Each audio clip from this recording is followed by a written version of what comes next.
আসসালামু আলাইকুম গাইজ, আমরা বেরিয়ে পড়েছি মসজিদে, কারণ সেখানে রোজা ইফতারের ব্যবস্থা রয়েছে।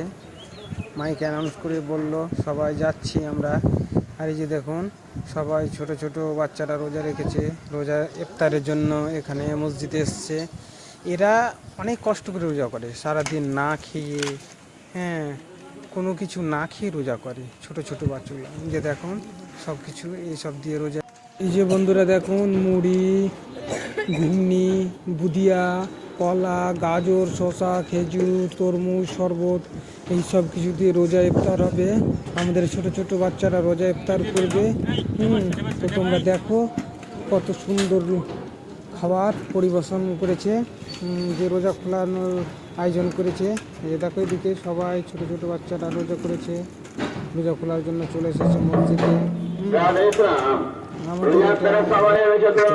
আমাদের রোজা খোলার টাইম হয়ে গেছে, রোজা ভাঙার টাইম হয়ে গেছে। চলো রোজা খুলে নিই, চলো টাটা বাই।